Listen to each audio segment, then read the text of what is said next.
Thank you. Now I'm going to show to you what is my experience, my recent experience with CAPSULaser. We have been working with automatic capsulotomy since many years, and 3 years already with the CAPSULaser, and I have been from the beginning till now attending the large implementation that this technology has been making, and now what I'm doing just the day before yesterday is what I'm going to show to you. We have got the latest cases that we have done just to illustrate to you how do we use on practical and real life this technology. And please run the video because I will explain to you what is about our technique.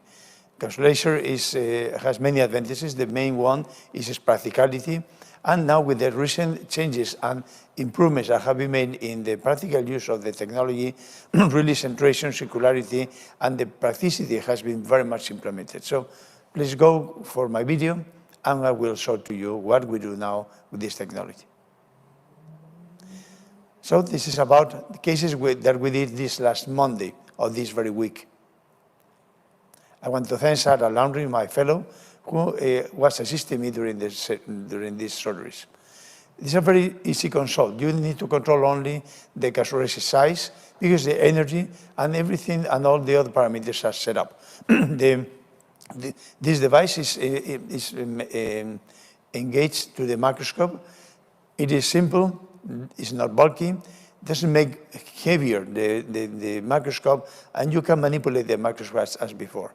This is one of the cases that we did last Monday. I'm talking about last Monday, and today is October 29, 2021. We marked, because this was a toric lens as well, the one that we were going to implant, the positive axis, and we are now just preparing the case for the surgery. We do 2 paracenteses, and now for one of the paracenteses, I use the Vision Blue, the trypan blue that we use from the company. We protect the epithelium because it's important to protect the epithelium, not to have any type of damage to the epithelium. It really doesn't matter that much, but it's not elegant. And we leave for 60 seconds the dye. 60 seconds with a small bubble that we use in order not to have any staining in the central endothelium. Then meanwhile, we are opening because we are going to do a coaxial vacuumicification. And now that we have been waiting for 1 minute, then we are just washing out the dye. This dye is being washed out. As you see, we have somehow edited this video, and from a given moment, we shall show to you the real images without editing. This is what you see following the wash out of the trypan blue. You see that you have the very center mark. This is unedited video, and now we are using the centration, and we are going to use the Thornton ring. That is a very simple device just to center the eye. We are centering in the most stained part of the capsule, which is coincident with the second Purkinje image. In other words, we are using the Purkinje image in order to guide our procedure. We are just showing to you how we use the Thornton ring, and now we are centering, and once that we feel that the center is there, then we push, and in just only 25 seconds, we do these 5 millimeter CAPSULaser. Look at the perfect and how detached it is. We don't need to touch it. I usually eliminate it just with the vacuumicification, and as you see, it's totally free floating, and this is the elegant, nice, with very perfect borders, 5 millimeters CAPSULaser that I like for my patients. Following this, I am just ready to continue with the surgery. I want to show part of the surgery just to show how resistant is this CAPSULaser. I'm rotating the nucleus. Now this is a hard nucleus. I'm going to divide it with this technique. This technique is the one that we use with few choppers, and pre-chopping is my favorite technique in intermediate and hard cataract, because in this way I can save a lot of time in my vacuumicification time. You see here how we are stretching just to show how elastic is the CAPSULaser, how much I am working just to bring the big fragments to the capsule. Look the elasticity, look the resistance, look the elegance and the centration, especially that we have of these CAPSULaser.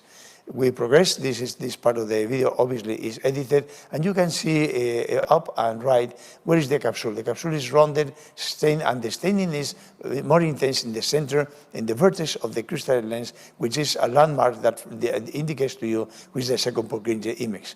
In other words, centration can be done perfectly if you follow the first and second Purkinje images that are very well seen under the microscope. We're finishing with bimanual removal of the cortex, and now I'm ready to show to you a second case. The second case is again the same. This is once that we did staining. Staining is, remember, 1 minute for me, and we are 2 cycles, which is the external one, the internal one, and in that very center is the apex of the crystalline lens that we use as a reference. And with this and the first Purkinje image, then we are ready to deliver the laser. And you see again how much free floating is this capsule, how much is totally detached, how precise and rounded and elegant is this CAPSULaser. There's a third case in which we had a much small pupil. We are doing the CAPSULaser, and now we are doing the trypan blue. Once that we have cleaned the epithelium and wash out in order to protect the epithelium from this mark.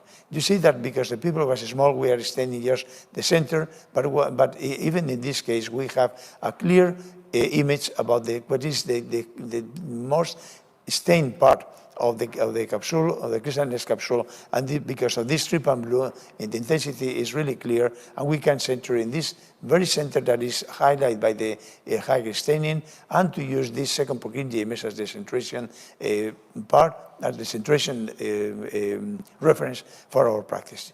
Here we had this 5 millimeter CAPSULaser, again, perfect. You see that we have only this point that was even that virtually done.